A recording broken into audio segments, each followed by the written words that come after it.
Kalimat itu bahasa Arab, kemudian dialihbahasakan Indonesia, itu namanya kata. Bismillahirrahmanirrahim. Selamat datang kepada teman-teman, semoga diberikan kesehatan dan juga kelancaran. Untuk video ini insya Allah dan seterusnya akan membahas tentang ilmu nahwu, dan kitab yang akan diambil pada pembahasan ini adalah kitab Jurumiyah, dan saya akan membuat pembelajaran ini dengan cara yang paling mudah dan juga insya Allah mudah dipahami. Baik, untuk mempersingkat waktu, mari kita langsung mulai saja. Untuk pelajaran pertama kali ini adalah membahas tentang kalam, dan selamat untuk menyimak dan juga menyaksikan. Oke, step pertama, kita harus bertanya apa itu kalam. Biar lebih mudah, kita akan coba mencocokkan antara gramatika bahasa Arab dan juga Indonesia. Kalam dalam bahasa Indonesia itu dikenal dengan kalimat, dalam bahasa Arabnya adalah kalam.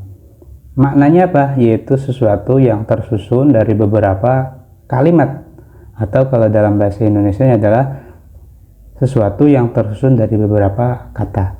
Perlu dipahami, kalimat dalam bahasa Indonesia dan kalimat dalam bahasa Arab itu berbeda. Kalimat kalau di dalam bahasa Arab itu bisa dimaknai dalam Indonesianya sebagai kata. Kata bahasa Arabnya adalah kalimat. Jadi biar mudah nanti harus diketahui dulu, kalimat itu bahasa Arab, kemudian dialihbahasakan Indonesia, itu namanya kata. Baik, kita lanjutkan. Antara kalam dan juga kalimat itu sama. Kalam itu menurut gramatika Arab, kalau kalimat berarti dalam gramatika Indonesia. Sesuatu bisa disebut kalam bila memenuhi beberapa rukunnya. Bisa disimpulkan dalam kitab Jurumiyah, kesimpulannya adalah rukun daripada kalam adalah lafadz, murakkab, mufid, dan juga wadha'. Sementara dalam bahasa Indonesia, kalimat ini akan bisa disebut kalimat apabila di dalamnya terdiri dari subjek, predikat, objek. Untuk keterangan ini sifatnya hanya anjuran agar memperjelas dari sebuah kalimat. Jadi bisa dimengerti ya, antara kalimat dan juga kalam itu memiliki kesamaan, hanya berbeda dalam segi bahasanya saja. Baik, kita menuju ke pengertiannya. Kalam sendiri itu kalau kita merujuk dalam beberapa kitab nahwu, ada dipandang dari segi bahasanya, ada juga yang dipandang dari segi istilah. Untuk segi bahasa memiliki arti kullu ma afadah, atau setiap sesuatu yang memiliki manfaat ataupun faidah. Jadi apapun itu ketika memiliki faidah namanya kalam, tapi menurut definisi secara bahasa.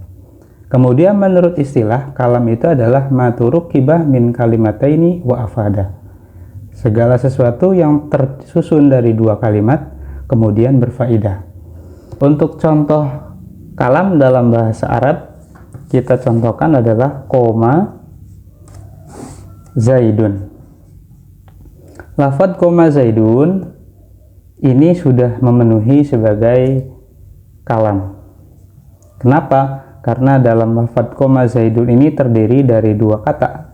Yang pertama koma, yang kedua adalah zaidun. Sesuai dengan pengertian kalam, tersusun dari dua kata, kemudian faidah. Faidahnya apa dari koma zaidun itu adalah memberikan informasi bahwa Zaid itu berdiri. Selanjutnya, kita akan membahas satu persatu daripada rukun-rukun kalam yang harus juga dimengerti agar nanti tidak salah paham. Rukun kalam itu seperti yang tadi disampaikan ada 4. Yang pertama adalah lafadz, murakkab, kemudian mufid, dan juga wadha'. Nah, pertama kita bahas lafadz dulu. Lafadz artinya adalah sesuatu yang terdiri dari bahasa Arab. Apapun itu kemudian dibahasakan Arab itu namanya lafadz. Contohnya zaidun. Ya, zaidun ini bisa dikatakan lafadz. Mengapa? Karena dalam penulisannya menggunakan bahasa Arab atau huruf hijaiyah. Pertama zai, kemudian yang kedua ya, yang ketiga dal. Itu namanya lafadz. Yang kedua, murakkab. Jadi agak panjang penjelasan tentang murakkab, bisa disimak dalam tulisan ini. Murakkab itu artinya adalah lebih dari satu kata. Contoh kalau dalam bahasa Indonesia adalah budi berdiri. Budi itu satu, berdiri itu dua. Itu berarti terdiri dari dua kata. Kalau dalam bahasa Arabnya ini sudah bisa dikatakan sebagai murakkab. Kalau contoh Arabnya bagaimana? Koma Zaidun. Koma itu satu, Zaidun itu dua. Ini namanya murakkab. Yang perlu dipahami lagi dalam murakkab itu ternyata tidak semua sesuatu yang tersusun dari dua kata dikatakan sebagai murakkab, sebagai syarat daripada suatu kalam. Seperti yang sudah saya rangkum di sini, murakkab yang dimaksud untuk memenuhi syarat sebuah kalam itu adalah murakkab yang tarkib isnadi. Tarkib isnadi itu ada penyandaran dan juga ada penyandaran hukum. Contohnya bagaimana? Contohnya seperti tadi, koma Zaidun. Koma Zaidun ini dikatakan sebagai kalam karena sudah memenuhi murakkab.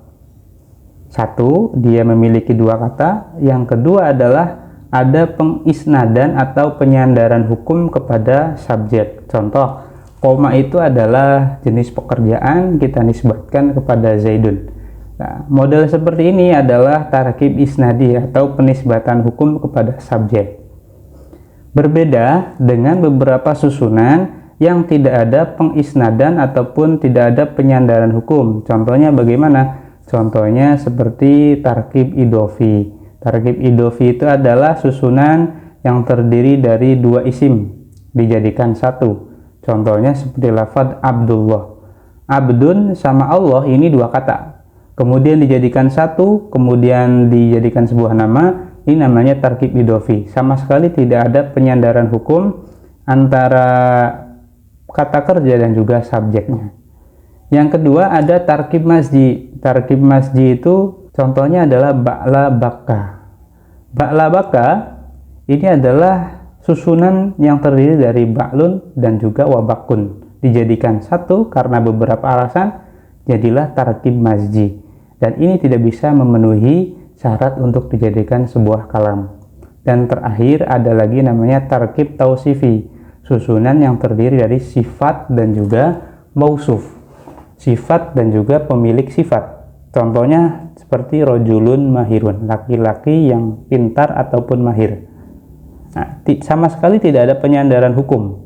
Hukum yang dimiliki oleh rojul atau laki-laki itu apa? Tidak ada. Sehingga ketiga tarkib yang ditulis ini tidak bisa memenuhi syarat untuk dijadikan sebuah kalam. Kita beralih ke rukun kalam yang ketiga, yaitu mufid. Mufid itu artinya bisa memberikan manfaat ataupun faidah dengan cara orang yang mendengar itu tidak lagi menunggu kata yang urgen, jadi sudah lengkap informasinya. Itu namanya mufid.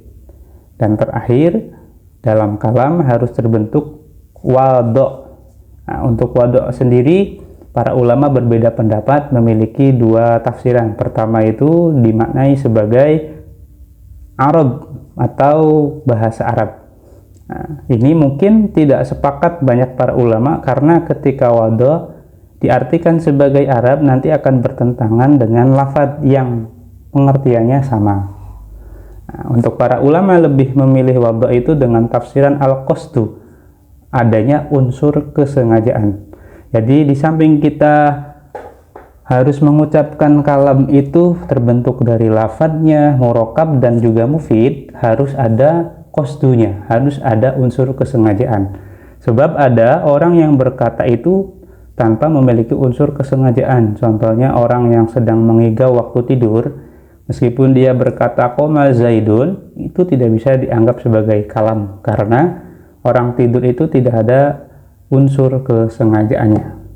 Itulah sedikit tadi pembahasan tentang kalam, semoga bisa dimengerti dan juga mudah dicerna.